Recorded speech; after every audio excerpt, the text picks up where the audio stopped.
Ha llegado el día tan esperado, ese día que yo sé que para muchísimas almas es un día de fiesta, porque hoy tengo ni más ni menos aquí en Nuestra Fe en Vivo, que transmite WTN y Radio Católica Mundial, a Kiko Argüello. Kiko Argüello, muchísimas gracias por tu gentileza de acceder a esta entrevista. Yo sé que no eres un hombre de entrevista, ni te gusta estar ante cámaras, ni menos hablar de ti, pero pues me has dicho que gracias a Madre Angélica nos has concedido poder compartir estos minutos con todo nuestro auditorio. Así que muchísimas gracias. En el nombre del Señor, de Madre Angélica y de toda la gente de habla hispana que está en este momento con nosotros. Bienvenido, Kiko. Gracias. Kiko, vamos a ir al mero principio. Tú eres español. Sí. Nacido en León. León, allá arriba, ya llegando a los picos de Europa, donde empiezan por allá las cordilleras. Pero entonces tú estás ahora basado en Madrid. ¿Cómo es que tú llegas a Madrid? Mi familia se trasladó a los 2 años, que tenía 2 años, mi padre es abogado, se trasladó a Madrid. O sea que tú eres prácticamente madrileño. Sí. Te tocan un chotis y te pones a bailar donde quiera que te lo toquen. Bueno, sí, sí. Relativamente. Sí. Kiko, ¿cuál es tu formación profesional? ¿En qué tú es que te dedicaste como laico a formarte? Yo soy pintor de profesión. Hice todo el bachillerato primero y después entré en la universidad, en Bellas Artes. Terminé todo Bellas Artes y después hice muchas exposiciones y hice mi carrera de pintor profesional. O sea que hay cuadros por ahí firmados por ti en calidad de pintor. Me dieron un premio extraordinario nacional en España. Y dentro de la pintura, yo no soy un gran experto en pintura, pero dentro de la pintura, ¿cuál es tu proyección? ¿Eres modernista? En fin. Entonces hacía una pintura moderna entonces. Después llegó un momento que abandoné todo para irme a vivir entre los pobres. A ver, vamos a empezar a digerir. Un pintor que pues tiene su fama, tiene ya su clientela y de repente decide abandonar todo e irse con los pobres. ¿Por qué? Es una historia muy importante. Primero tuve una experiencia, ya cuando entré a la universidad en Bellas Artes, tuve una experiencia, una crisis, podemos decir, existencial. Me di cuenta que la fe que me habían dado mis padres son católicos, no me era suficiente. O sea, tenía muchas preguntas, como todo joven, pues, ¿cómo es posible que vivimos en un mundo lleno de injusticias cuando tenemos dentro un deseo de justicia? Esto me llevó, pues, a buscar otros caminos. Abandoné completamente la práctica de la Iglesia. El ambiente que había entonces en Bellas Artes era todo de izquierdas, muy de tipo marxista, ateo, pero nunca fui comunista porque yo decía a mis amigos que eran comunistas, no entiendo cómo vosotros podéis pensar en un paraíso comunista donde la gente ya no haya injusticias cuando no dais una respuesta a la historia, a un hombre que a lo mejor en un barco, un negro que ha sido cogido en África, ha muerto en una injusticia. Y esto me hacía pensar que no era cierto. Pero algo que mencionaste me impactó. Al entrar tú en esta crisis, en este cuestionamiento, dejas la Iglesia. Sí. O sea, no optas como que ahí pudiera ser una posible respuesta, sino que borrón y a buscar. Sí, porque de alguna forma no encontraba. Tenía una formación, digamos así, muy débil, ¿no? La formación de la primera comunión, después un poco en el colegio, una asignatura que se llama religión, pero no era suficiente para toda la problemática que yo tenía de tipo filosófico existencial. ¿Quién soy yo? ¿Quién me ha creado? ¿Por qué vivimos? No encontraba suficiente respuesta. En el fondo porque veía que los cristianos pues, no respondían suficientemente a la problemática que yo tenía en aquel momento. Más o menos te pasaba a ti lo que a Gandhi. Cuando le preguntaron respecto al catolicismo, dijo, me encanta como religión, pero los católicos no los quiero no me convencen. Entonces, digamos así, me sucedió que yo tenía un grupo de teatro en Bellas Artes y a través del teatro conocí la filosofía un poco de Sartre. Pusimos una obra de La puerta cerrada de Sartre, Las moscas, etc.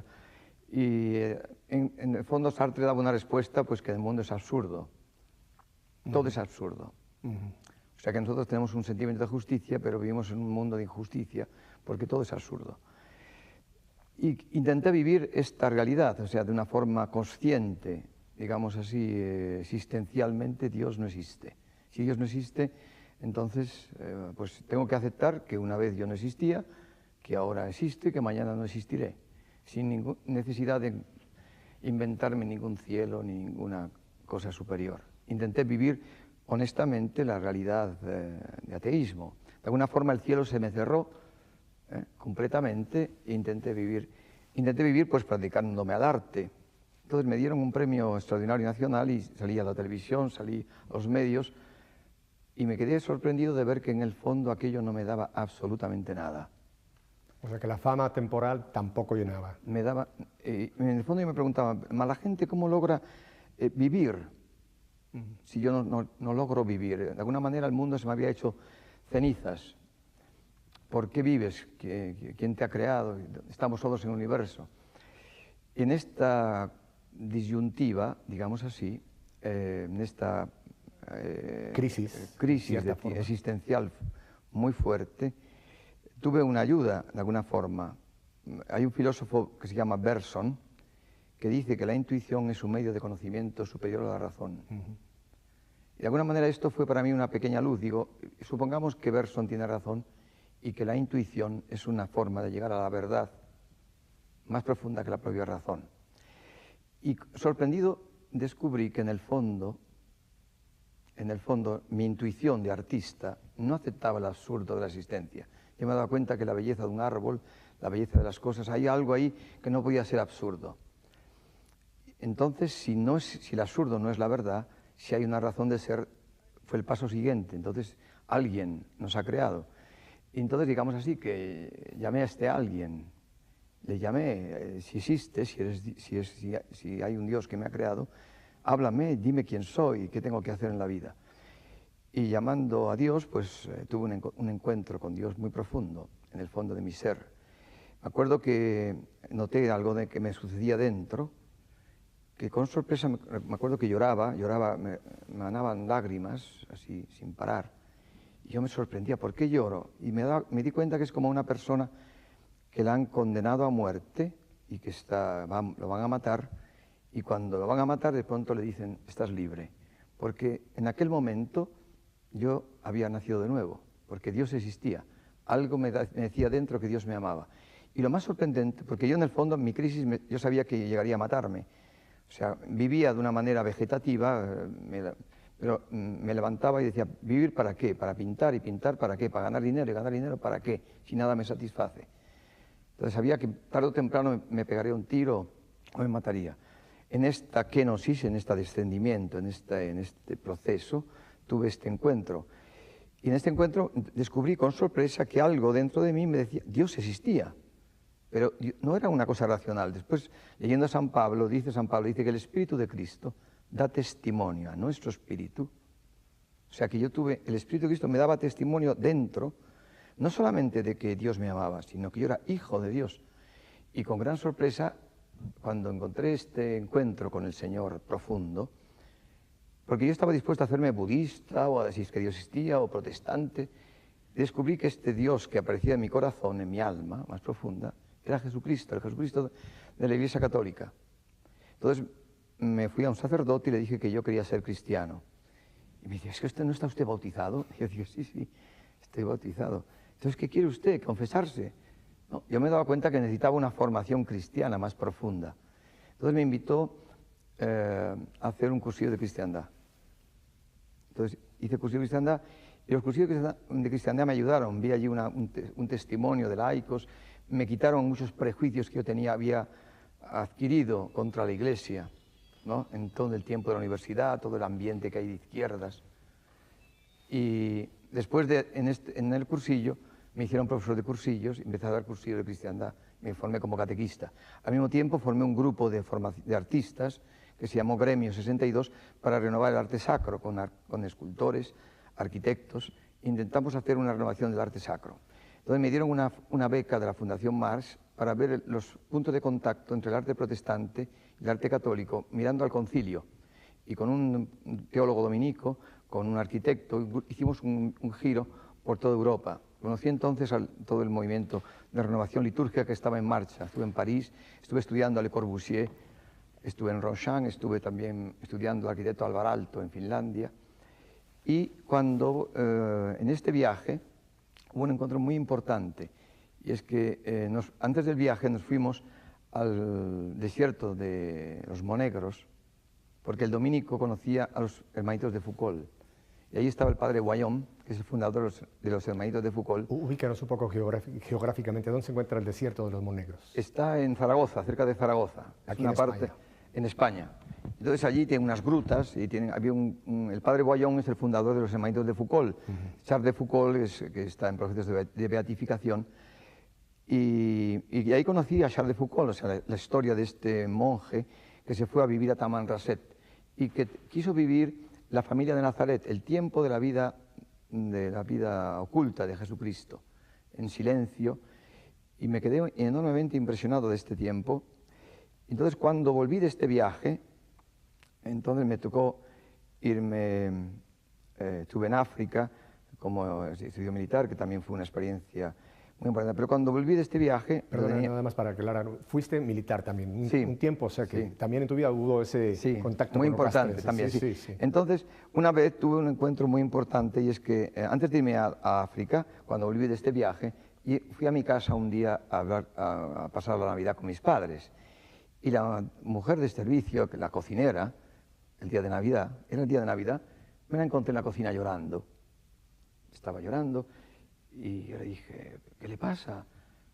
Y me contó que le habían metido a su marido en la cárcel porque era un borracho y que pegaba a su hijo, y su hijo lo había querido matar. Total, me contó Una de pronto, tragedia. me abrió una tragedia y yo me quedé tremendamente impresionado. Me dijo que si la podía ayudar, entonces yo me quedé tan impresionado que decidí al otro día, al día de Navidad, después de Navidad, ir a verla. Y vivía en una barraca miserable allí, a las afueras de Madrid, y vi también a su marido que había salido de la cárcel, que era que siempre borracho, tenía 9 hijos.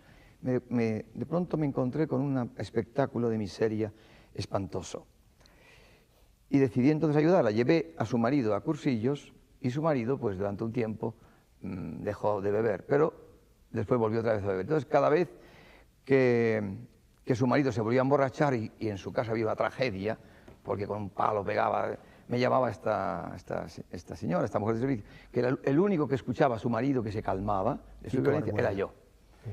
Total, que al final me di cuenta, ¿y si Dios me está llamando a que me vaya a vivir con esta familia para que este hombre no se emborrache más? Y me fui a vivir con ellos. Entonces me pusieron un catre allí en la cocina, me acuerdo que tenía unos gatos allí, y en aquel ambiente, que era un ambiente de miseria, tuve un encuentro mucho más importante, una etapa segunda. Descubrí el sufrimiento de los inocentes. Allí había gente terrible, había una mujer una enferma de Parkinson que pedía limosna, que el marido la había abandonado, había otra señora que estaba tirada por allí, o sea, yo como había conocido el existencialismo francés, hay un escritor francés que se llama Camus, que ha escrito un libro que se llama La peste, que presenta el problema del sufrimiento de los inocentes. Pues yo como cristiano, o sea, vamos así, con la experiencia de Jesucristo, el Espíritu Santo me dijo que en aquellas personas que sufrían había una presencia de Cristo crucificado. Entonces, cuando me tocó después, más tarde, marcharme a África para hacer el servicio militar, ya en África ya el Señor me estaba rondando que yo pensaba, si Cristo volviera otra vez, porque tiene que volver el Señor, volverá. ¿no? La segunda venida volverá, sí. Me gustaría que me encontrase a los pies de los pobres que están crucificados por el sufrimiento. Y con esta idea que me iba rondando, el Señor me estaba llamando, tenía montado el grupo de arte sacra, era profesor de cursillos, tenía un estudio, tenía un montón de cosas. Ya el Señor me estaba persiguiendo, al final lo dejé todo y decidí marcharme a vivir entre los más pobres.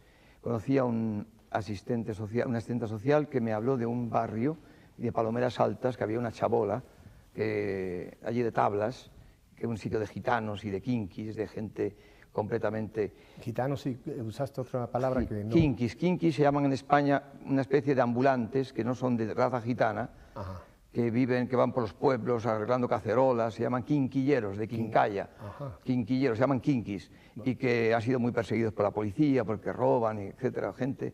Pero entonces, al final, pues ya vi con claridad que Dios me estaba llamando a dejarlo todo y a marcharme allí a vivir. Y en el fondo Charles de Foucault me daba, era como un monje, me fui allá a vivir, dispuesto a ponerme a los pies de los más pobres, como el que se pone a los pies de la presencia real eucarística. Allí, pues, y allí me acuerdo que había en la barraca una serie de perros, hacía un frío que pelaba y los perros me calentaban. Me fui con la Biblia y con una guitarra y dormí allí por tierra Eso pensaba yo, a ir allí. Y de allí pues Dios tenía todo otro plan, mucho más impresionante. Vamos a entrar en ese plan, pero yo te quiero hacer dos tipos de preguntas. A tu familia, cuando tú esa Navidad descubres esa necesidad de esta familia y tomas después la decisión de marcharte a vivir para ayudarlos, ¿cuál fue la reacción de tu familia? Te hago esta pregunta porque hay muchos padres que cuando un hijo o una hija trata de dar una respuesta a Dios, sí, muchas veces se encuentran pues quizá con un obstáculo, con mucha negativa. ¿Cuál fue la reacción de tu familia? Te lo puedes imaginar, pues no lo entendían. Mi padre pensaba que estaba loco. Mi padre, que me había visto que me habían dado un premio de pintura, he hecho exposiciones y exposiciones en Holanda, hice una exposición de arte sacro en Royan, en Francia, invitado por el Ministerio de Relaciones Culturales. De pronto que tiraba mi carrera por la ventana, había ganado mucho dinero y me marchaba a vivir ahí entre los gitanos. No lo entendieron, y yo, pero no tuve más remedio que ser fiel al Señor. Y ahora, después de estos años, ahora que tus padres saben el instrumento que has... Ya se murieron mis padres. Pero llegaron a ver el fruto de tu apostolado. O sea que están ahora mismo en el cielo, gozosos, asomados, viéndote pues compartir esta tan intimidad tuya con tantos millones de personas. Mis padres entraron en el camino neocatecumenal. Sí. Ah, qué bueno. Entonces ahí vamos a la etapa. Ha sido las etapas, entonces nos quedamos, te interrumpí, en la siguiente etapa en tu vida de respuesta al Señor. Entonces allí en las barracas, entonces los gitanos que me dieron una guitarra empezaron a venir. Yo era un interrogante. ¿Quién es este que está allí, no? Creían que era un protestante porque llevaba siempre la Biblia. Unos decían que había hecho una promesa a Dios de vivir ahí. No se entendía, y venían a hablar conmigo. Y empezaron a preguntarme, querían saber quién era. Entonces yo pues intenté un poco hablarles, abría la escritura, hablaba con ellos, venían a rezar conmigo. Empezaron allí poco a poco, se empezó a crear un ambiente.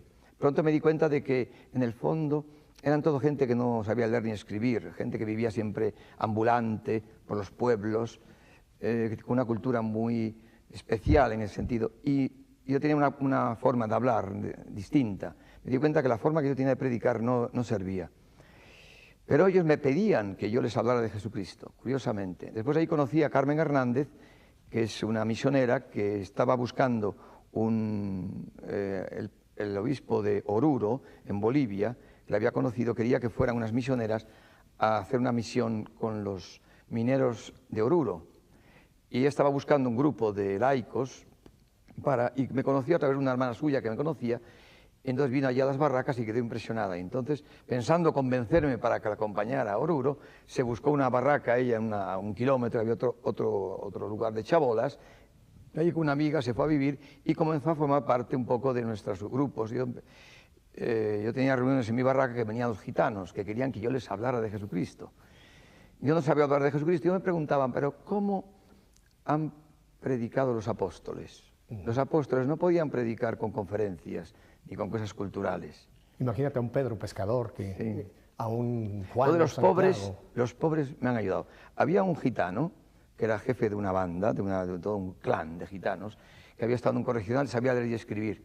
Y entonces un día vino a hablar conmigo. Me contó, me dijo que qué decía Dios en la Biblia de las peleas, porque tenía un combate con otra banda de gitanos, Y entonces yo le leí el Sermón de la Montaña que dice: amad a vuestros enemigos, si alguno te abofetea la mejilla derecha, presente la izquierda. Y se quedó enormemente impresionado que hubiera algo así en la Biblia. Después le dejé las florecillas de San Francisco, a este gitano. Y ya nos hicimos íntimos amigos. Hoy está en el camino, tiene 13 hijos, es responsable, ha sido familia en misión, es algo impresionante. Fue el primer responsable de la primera comunidad que se formó entre los pobres. Pues por ejemplo, me dice un día: ven a hablar a mi familia. A mi clan. A mi clan.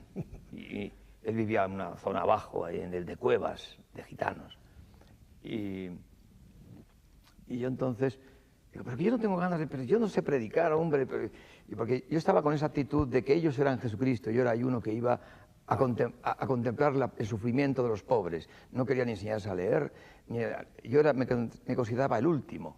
Porque una persona que está marcada, pues si tú tienes un cáncer, pues ese cáncer para ti es una cruz que para mí me hace venerarte, porque estás marcado por la cruz de Jesucristo. O sea, yo tenía una actitud de este tipo, ¿no? Y él se empeñaba en que yo hablara con todo su clan. Bueno, total. Los he preparado a todos, me dijo. Bueno, total, me llevó para abajo, a 300 metros más abajo de mi barraca, una cueva. Entro en una cueva, me acuerdo, todo oscuro, porque no había luz eléctrica, de las velas que ponían allí, todo estaba oscuro. Y además que los gitanos eran bastante oscuros de tez. Morenos, sí. Morenos.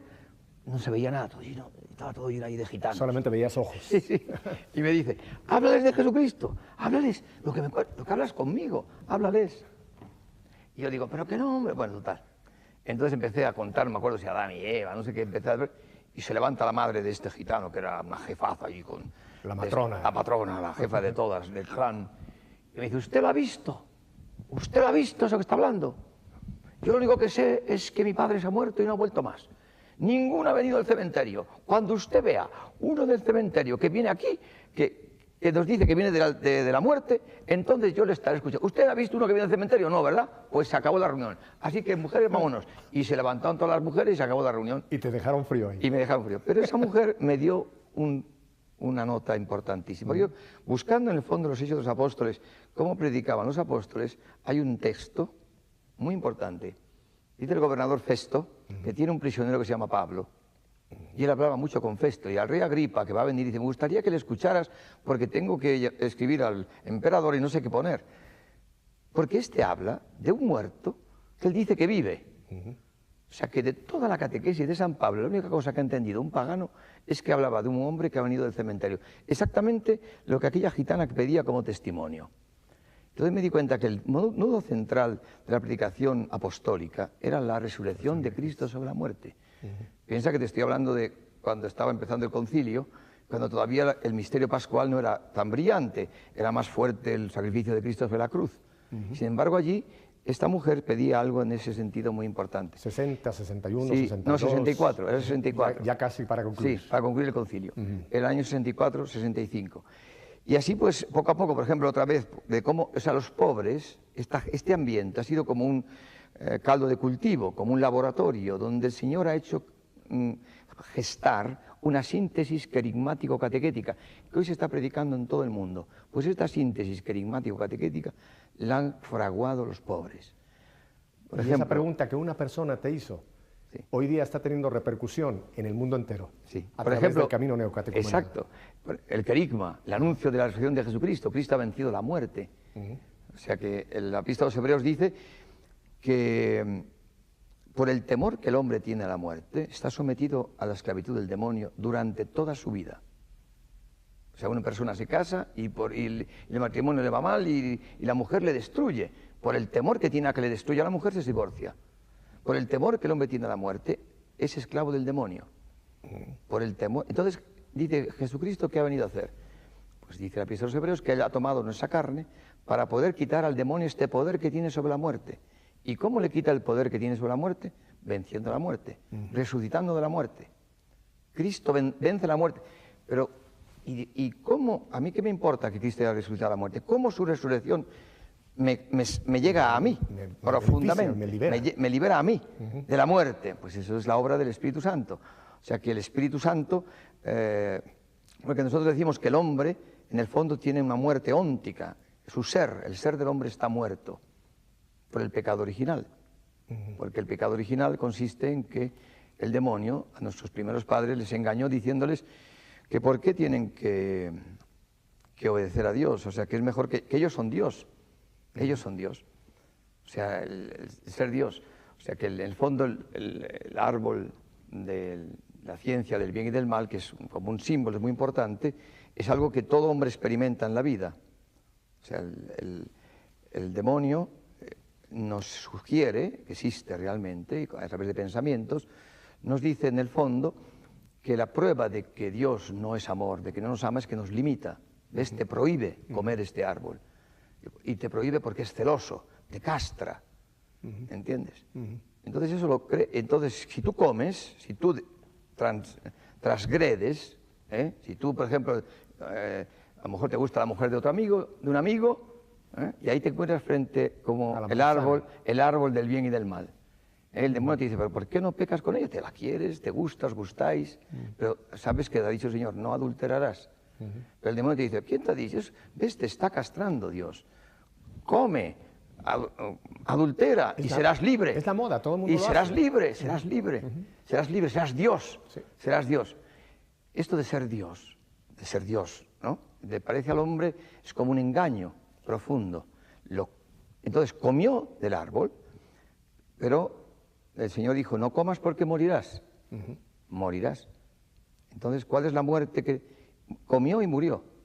¿Qué muerte es la que el hombre recibe cuando mata a Dios en su vida?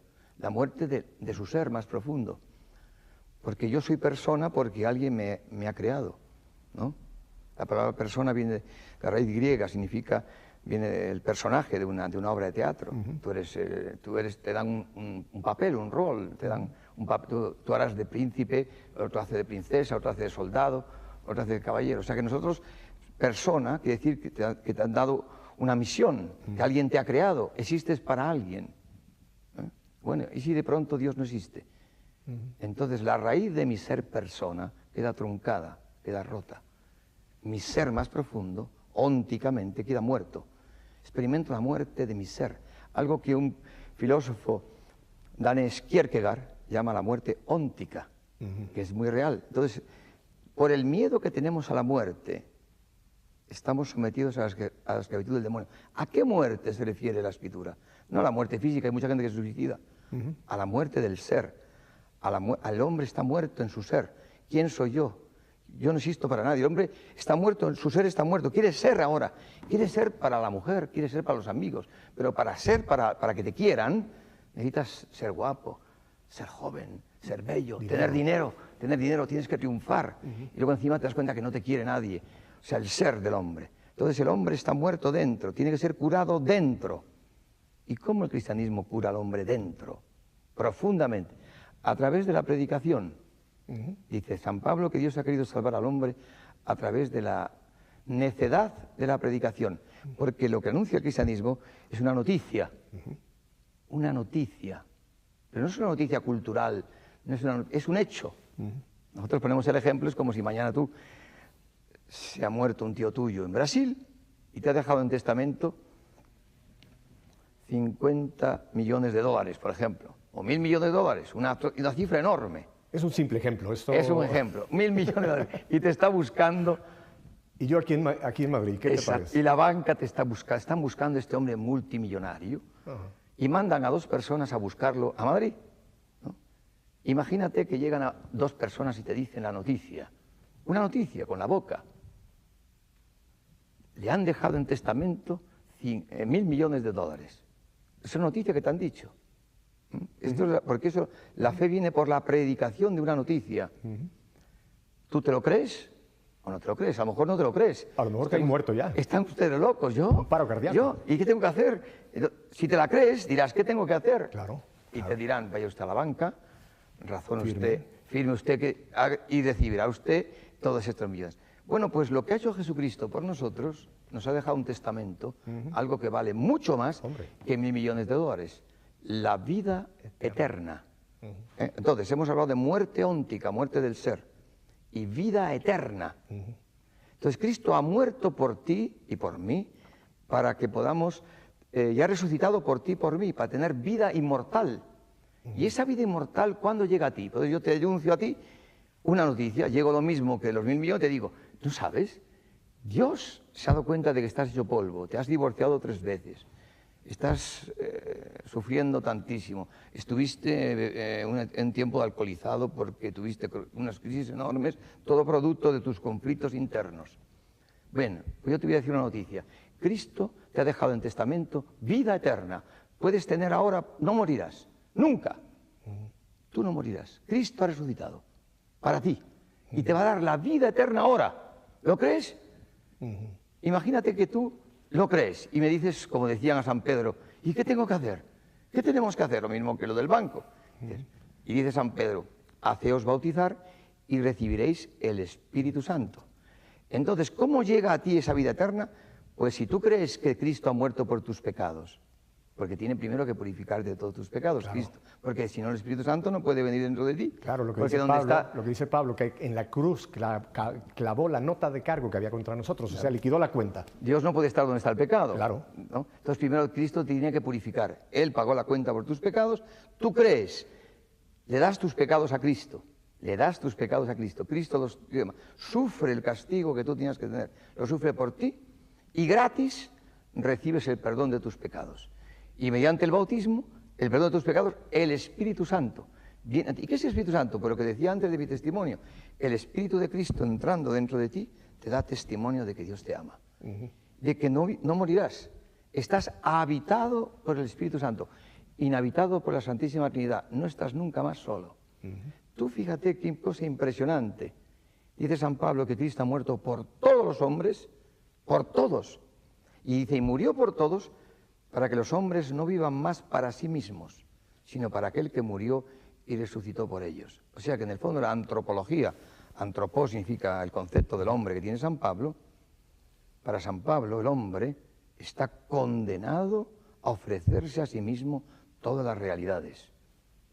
O sea que el hombre todo lo vive en función de su felicidad. Está condenado al egoísmo. Y esto para San Pablo es una condena, porque no se puede dar a los demás, porque el pecado, no somos protestantes, no ha destruido nuestra naturaleza. Sabemos que la verdad es darnos a los otros, amar. Pero no podemos amar, se nos impone el egoísmo, por el pecado original, por la muerte óntica. Entonces solamente Cristo nos salva, regenerándonos interiormente, dándonos de su Espíritu, que nos hace hijos de Dios en el bautismo. Hijos de Dios, nos hace santos, amigos de Dios. Tenemos la vida inmortal, tenemos dentro vida eterna. ¿Y qué es tener dentro vida eterna? La capacidad que tenemos de amar al otro más allá de la muerte. Tú estás casado, tu mujer tantas veces puede ser tu enemigo por problemas que tiene, ¿entiendes? El Espíritu Santo te permite amarla más allá de la muerte, aunque sea tu enemigo. Por eso el matrimonio tuyo cristiano es indisoluble. La amas, aunque sea tu enemigo, amas más allá de la muerte. Esto es el cristianismo, que es una cosa impresionante. Por eso yo tengo que dejar la pintura, todo lo considero basura, decía San Pablo, cuando de ganar a Cristo. Porque hay de mí sin evangelizarse. ¿Cómo no predicar el Evangelio? Todo lo que estamos haciendo en el camino. Entonces esta síntesis, y de torno a aquello de las barracas, el Señor nos ha hecho encontrar este carigma, esto que te estoy hablando, este querigma, esta síntesis, esta noticia. Este anuncio. ¿Verdad? Este anuncio lo crearon entre los pobres. Allí, entre los pobres hemos visto este anuncio.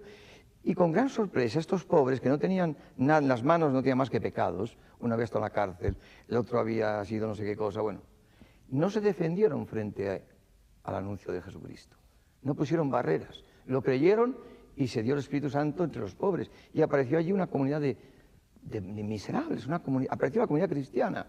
Nos quedamos sorprendidísimos.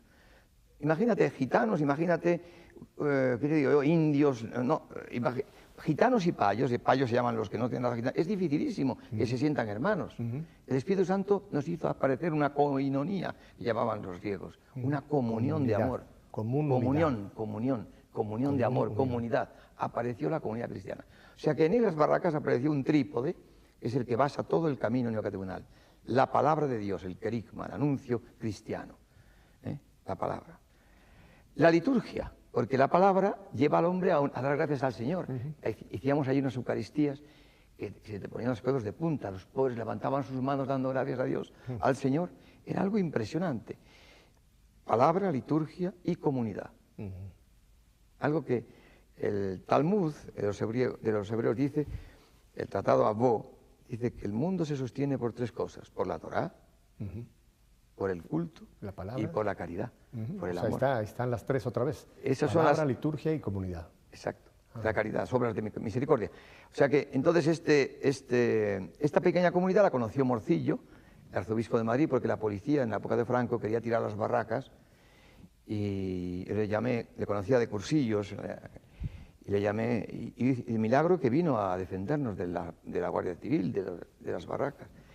Y tiraron la barraca de Carmen, en la zona de Carmen, y cuando vio nuestra comunidad, que estuvimos rezando con el arzobispo estuvo en mi barraca, vio donde yo dormía, vio a los gitanos y se puso a llorar, el arzobispo. Empezó a llorar en mi barraca y me dijo: Kiko, yo no soy cristiano, me dijo, y desde hoy mi palacio estará abierto para ti. Y ha cumplido su palabra. siempre. Nos permitió celebrar la Eucaristía en el barracón de la parroquia cercana. Bueno, total, nos ha defendido siempre y nos dijo que fuéramos a las parroquias. Pero no empecéis si el párroco no está en el centro, para que no hagáis una iglesia paralela, con el párroco al centro. Y no tengas miedo que yo te ayudaré. Y ahí empezamos nuestra andadura. Problemas, persecuciones, los curas que no nos aceptaban, que si yo no predicaba suficientemente, herejías que me decían, de todas maneras, pues siempre nos defendió el obispo. Dijo el obispo: tú, Kiko, tranquilo, yo soy el escudo de la fe, de tu fe, soy el obispo, no tengas miedo. Y ha sido. Y después, cuando nos llamaron a Roma, me dio una carta para el cardenal Florite, porque él había sido secretario general del concilio, juntamente con el cardenal Florite, para empezar en Florencia. Y me dio una carta para el cardenal del Acqua, que era entonces el vicario episcopal, era en Roma, y con la carta fuimos al cardenal del Acqua y empezamos en 4 parroquias, y poco a poco empezó el camino a extender con grandes milagros. Yo estoy sorprendido de lo que Dios está haciendo en el mundo. Nosotros estamos en el mundo abriendo en las parroquias un camino de gestación a la fe, de descubrimiento de esta vida nueva, este hombre nuevo. El hombre que se encuentra con Jesucristo, su vida se transforma. Tiene dentro vida eterna, la vida inmortal, no nos morimos. Entonces la vejez adquiere ya todo un carácter distinto, nos acerca a Jesucristo. La enfermedad, estamos con Cristo, supliendo lo que falta a su pasión, como en un altar, con Él. Todo tiene un sentido diferente, todo está iluminado. Si el mundo supiera lo que significa Cristo, el amor de Dios mostrado en Cristo a toda la humanidad. Kiko, aquí se cumple esa promesa del Señor: yo he venido para que tengan vida y vida en abundancia. Esa es la vida en abundancia que empieza ya desde este vivir, no solamente el día que lleguemos a la patria celestial, sino este vivir acá. Yo te tengo un par de preguntas, porque contigo ha sido una de las entrevistas más fáciles que he tenido. No he tenido que preguntarte, tú has ido contestando solo a las preguntas que yo pensaba hacerte, así que te agradezco y le agradezco al Espíritu Santo que pues, te ha dado esa humildad de compartir tu vida personal y este caminar tuyo en la fe y lo que Dios ha levantado a través de esto. ¿Qué pasó con aquella matrona? La gitana aquella, la que se levantó con todas, ¿logró abrirse al Señor? No lo sé, porque su hijo es el que está en el camino, que tiene 13 hijos. Ah, el hijo era el de los 13. El hijo. Ah. Ella se fue a otra zona en Valencia, no sé qué habría sido su vida, más o menos, porque esa era otra zona de Barracas. Su hijo, el que está en el camino, y fue el primer responsable de la comunidad de allí de las Barracas. Hoy estuvo en familia en misión en los pueblos jóvenes en Perú, en Lima. ¿Seguro? Algo fantástico. Seguro que el Señor la tocó. Y tú no lo llegaste a ver, pero seguro que le llegó también. Lo importante es que muchos de las barracas se convirtieron a Jesucristo. Su conversión fue verdaderamente impresionante. Una persona que allí entre los pobres veía aquella comunidad, se tocaba el Espíritu Santo. Así es. Se tocaba es que se quedaba uno impresionadísimo. Porque, por ejemplo, nosotros celebrábamos la Eucaristía, me acuerdo, te pongo otra anécdota. Ajá. Me encantan. De un gitano. Ajá. ¿No? Y nosotros solamente permitíamos que se sentaran, que comulgaran. Teníamos una Eucaristía con toda la renovación litúrgica, con el panácimo, forma de pan, con las 2 especies, el morcillo nos había dejado. Y se sentaban a comulgar. Y no dejábamos que comulgasen los que todavía no habían asistido a un proceso de catequesis, digamos así, porque allí había de todo. Había un gitano que venía con su mujer y se ponían de pie, nos veían sentados allí en la mesa todos.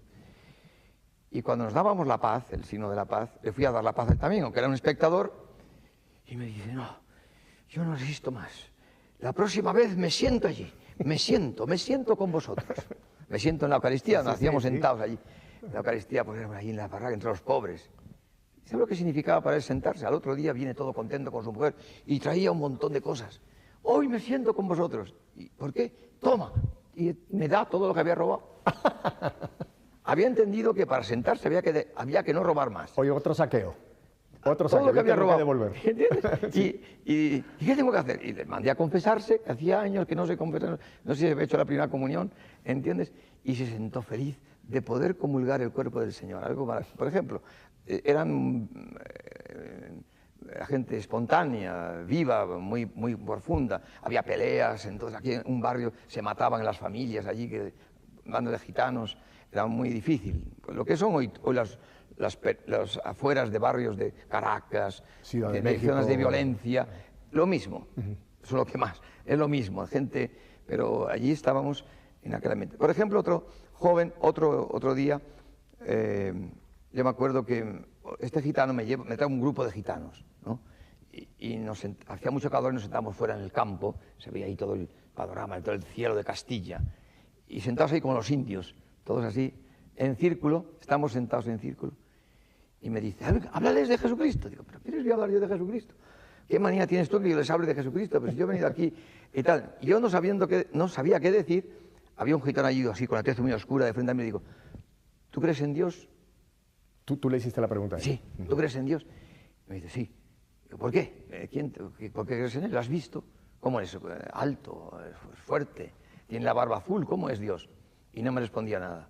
¿Pero quién te lo ha dicho? ¿Tu padre? ¿Has ido al colegio? No, no sabía leer ni escribir nada. Y va y me cuenta un acontecimiento.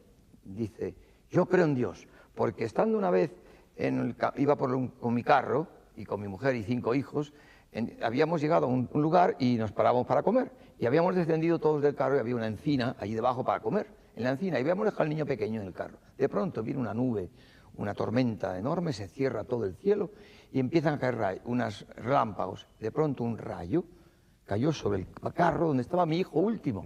Yo tenía un amor especial. Me puse de rodillas y dije, ¿por qué una mano ahí en el cielo? Señor, Dios mío, si tú existes, salva a mi hijo. De rodillas, en vez de salir corriendo a salvar al hijo. Primero se puso de rodillas. Salió corriendo, todo el carro estaba incendiado, el niño estaba allí vivo, sin llorar, un milagro. Y él decía, estaba vivo, Dios me había escuchado, Dios existe. Ya pueden decir los curas que Dios no existe, Dios existe, decía. Pero ahí este hombre me dio una clave, porque todo este libro, la Escritura, está lleno de acontecimientos donde Dios interviene en este libro. La palabra de Dios. La palabra de Dios no son más que racontar acontecimientos de Dios. Entonces, esta es una catequesis que hacemos en la parroquia. Si tú vienes a una catequesis del camino neocatedral, el catequista te pregunta, ¿tú crees en Dios? ¿Por qué crees en Dios? Y te pregunta, ¿pero tú tienes un acontecimiento donde has visto que Dios existe porque te ayudó? Y mucha gente no lo tiene. Tiene unas ideas teóricas de Dios. De pronto tiene una fe debilísima. No sabe que Dios incide, actúa y salva a los hombres. Eso está aconteciendo, cómo se ha fraguado estas catequesis que hoy se están extendiendo en todas las parroquias, por todo el mundo y que el Papa ha aprobado con los estatutos. Esa iba a ser mi segunda pregunta, voy a una anterior. En este momento, Kiko, nos están viendo y escuchando millones de personas por tantas partes. Qué hermosísima Biblia, por cierto, en la portada, ¿eh? Sí. Yo te vi desde que entraste con tu palabra de Dios y yo sé lo que significa para ti, para todos nosotros. Una persona que nos está viendo en Perú o nos está viendo aquí mismo en España o nos está viendo en cualquier parte de América o aquí de Europa y se ha interesado muchísimo por esto que tú has compartido, esta visión, este caminar, empezar a buscar a Cristo. ¿Qué puede hacer en su ciudad? ¿Cómo pueden encontrarse con el camino neocatecumenal? Alguien que no sabe nada del camino. Mira, lo más importante de todo es, yo pienso que la Virgen que ha inspirado este camino, en el fondo, lo más importante es la gracia más grande, es dar al hombre la posibilidad de vivir su fe en una comunidad.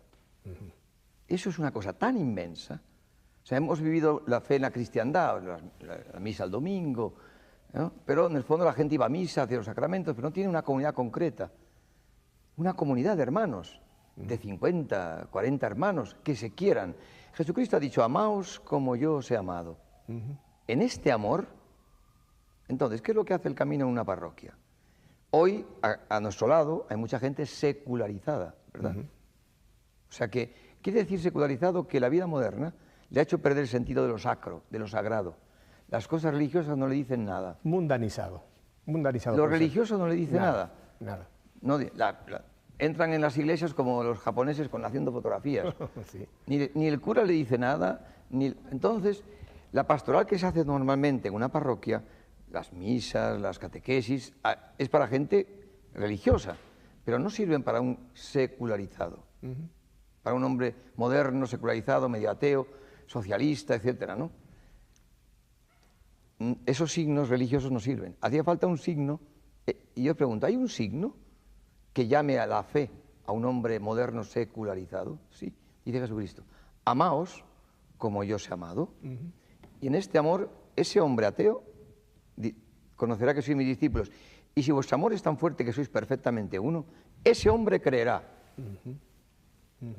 Todas las parroquias de América tiene el deber el párroco de evangelizar a los secularizados. Correcto. ¿No? Pero si esa pastoral que lleva la parroquia no sirve para los alejados de la iglesia, para los secularizados, habrá que también evangelizarlos. ¿Cómo? Pues fundando en las parroquias una comunidad cristiana que dé ese signo, como yo os he amado. Cristo nos ha amado en la dimensión de la cruz, ¿no? Me parece. Bueno, Cristo nos ha amado en la dimensión de la cruz. Lo tengo aquí. Espera un momento. Espero que no te la haya llevado por ahí No, alguien como, me he dejado la cruz como reliquia. Bueno, iba a decir, nos ha amado en esta dimensión, ¿no? La dimensión de la cruz. ¿Qué significa que Cristo nos ame en la dimensión de la cruz? O sea, que nos amemos como Él nos amó. Cristo nos amó cuando éramos sus enemigos. No sé si tú has visto muchos cristianos que aman a sus enemigos. El concilio ha dicho que la iglesia tiene que ser un sacramento de salvación. O sea, es decir, un sacramento es una cosa que se ve. Quiere decir que nuestra fe tiene que crecer hasta el punto de que se vea la fe de los cristianos, como yo os he amado. Entonces el camino en la parroquia intenta, a través de un proceso de catequesis, de recorrer el bautismo, de hacer crecer la fe de los bautizados, para que su fe llegue al punto de que nos amemos en una comunidad, de tal forma que este amor sea un signo para los secularizados. Por ejemplo, en Roma tenemos 100 parroquias, 500 comunidades, llenos de alejados de la fe. ¿De dónde vienen? ¿De dónde viene toda esta gente a las catequesis? Todos han visto el signo de la unidad y el testimonio. El grito de la iglesia primitiva, mirad cómo se aman, vuelve a aparecer en el mundo moderno, secularizado. O sea, vivir la fe en una comunidad cristiana es algo maravilloso. No hay pobres, no hay ricos, nos ayudamos unos a otros. No hay clases sociales, aquí entra todo el mundo, negros, blancos, chinos, mujeres de servicio, con ingenieros. Los jóvenes, estamos juntos, no es una pastoral parcializada a los jóvenes, no, la comunidad cristiana, el pueblo de Dios, comunidad cristiana.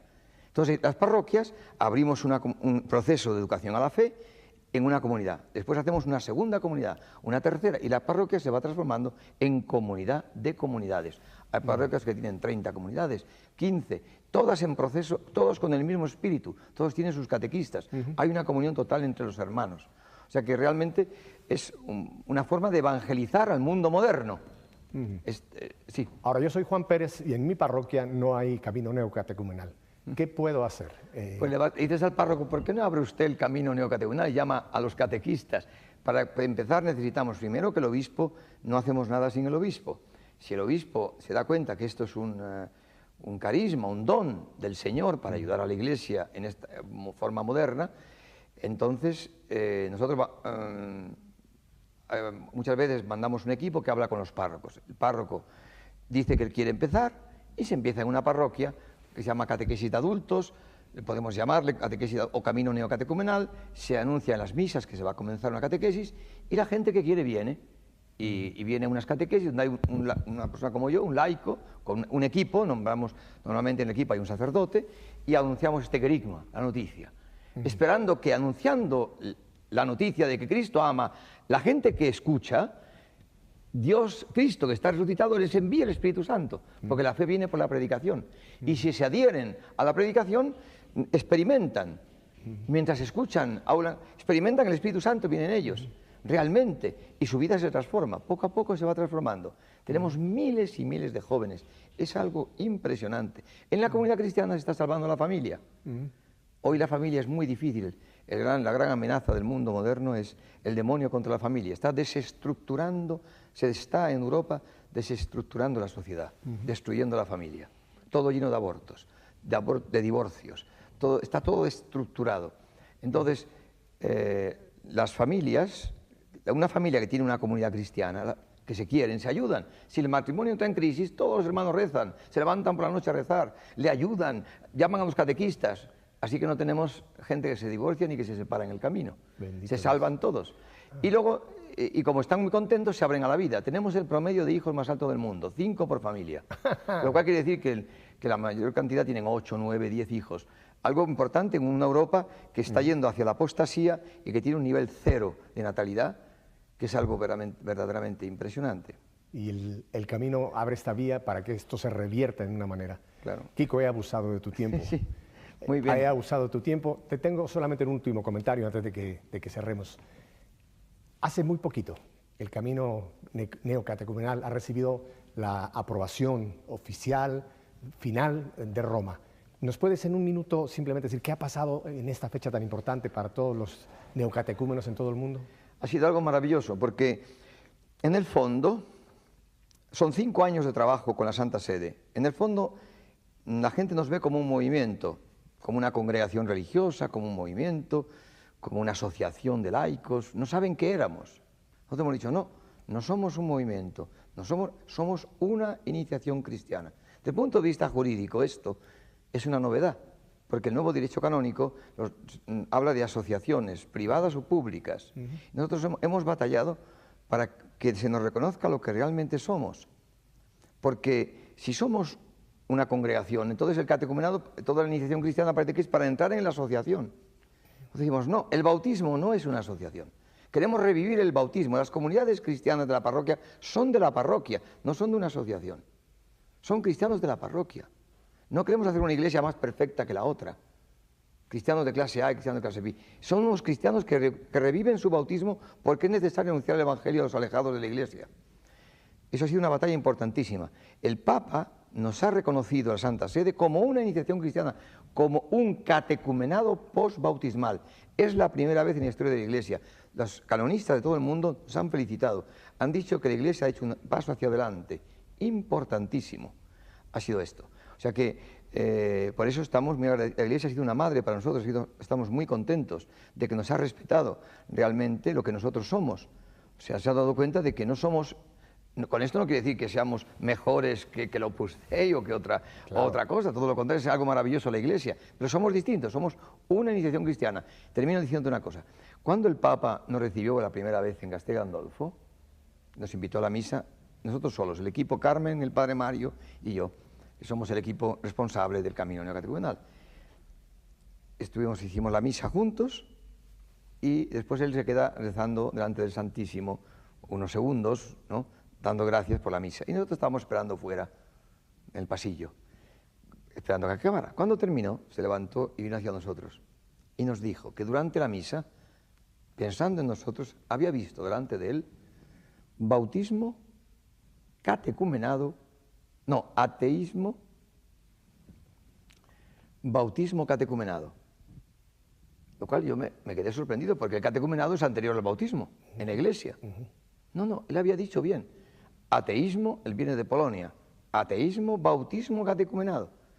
Yo no lo entendía. Después, más tarde, visitando las parroquias de Roma, en una parroquia dijo, yo no sé si Kiko Altro ha pensado, ¿dónde estaba la fuerza de la Iglesia primitiva y dónde está la debilidad de nuestra Iglesia hoy mucho más numerosa? Y ha encontrado respuesta en la palabra catecumenado. O sea que el Papa, que es un filósofo de la fenomenológico, de la fenomenología de Husserl, él se ha dado cuenta que la Polonia, que estaba toda bautizada, frente al ateísmo marxista, los bautizados se han hecho comunistas. Han visto que su bautismo necesitaba un catecumenado postbautismal. Ateísmo, bautismo, catecumenado. Por eso se ha entendido tanto Juan Pablo II. Lo había ya pensado él antes, y cuando nos encontró a nosotros en la iglesia, dio gracias a Dios porque Dios venía a responder, se dio cuenta que el bautismo de muchos cristianos hoy, frente a la agresión del mundo moderno, frente a la televisión, frente a la pornografía, frente a la violencia, frente al ateísmo moderno, frente a las filosofías, necesita ser reforzado el bautismo de los cristianos. Por eso, entonces la Iglesia ha reconocido un catecumenado postbautismal. ¿Qué es el camino neocatecumenal? Un catecumenado postbautismal. Mucha gente tiene... ¿Y cómo tiene este neocatecumenado? ¿Qué imagen tiene? ¿Qué imagen tiene? Pues la familia de Nazaret, porque el verbo de Dios, la palabra del Padre, el Hijo único del Padre, el verbo de Dios, ha necesitado, cuando se ha hecho hombre, nace como un niño chiquitín, pero solamente como adulto cumplirá su misión. Y para hacerse adulto, ¿qué ha necesitado? Una familia para que se haga adulto. Hoy mucha gente que ha recibido el bautismo, ha recibido una catequesis y una comunión, está como raquítico su bautismo. Necesita una comunidad cristiana que, como la familia de Nazaret, su bautismo crezca hasta hacerse adulto. Y como adulto, cristiano, adulto, sabe responder a los desafíos del mundo moderno. Kiko, ¿qué te puedo decir? Pues gracias por tu amor a Madre Gracias Angélica, a vosotros, gracias a vosotros. Que he tenido la oportunidad de oír y millones de personas compartir contigo, que creo que es tu primera entrevista o algo así. Sí. O sea que estamos haciendo un poco de historia. Pero creo que has hecho un bien inmenso con compartir, sacrificarte un poco más en este día arduo que has tenido. Yo te lo puedo decir en nombre del Señor, de la Iglesia, de Madre Angélica, de WTN y millones de personas. Kiko, muchísimas gracias. Que reces por mí, que reces por mí. Y tú por nosotros, por todos los que hemos hoy escuchado. Que necesitamos que recéis por mí. Ojalá Dios me conceda en un futuro otra oportunidad de compartir contigo, como lo hemos hecho esta noche. Así que ahí te dejo la propuesta para un futuro programa contigo. Y que... Lo que Dios quiera. Dios quiere, hoy pasó lo que Dios quería. Exacto. Kiko, que Dios te bendiga. A ustedes, pues, ¿qué les puedo decir? Hoy hemos tenido un super banquete, ¿verdad? Así es que denle gracias a Dios por Kiko, por Carmen, por el Padre, por esta gente que ha sido tan fiel a responderle al Señor a esta iniciativa de traer a la iglesia del siglo XXI este camino neocatecumenal. Ojalá usted haya hoy recibido esa bendición de Dios y ore mucho por Kiko, por Carmen, por el Padre, por la dirigencia, para que sigan siendo tan dóciles como lo han sido, a moverse en el viento del Espíritu Santo. Que Dios los bendiga y hasta la próxima semana.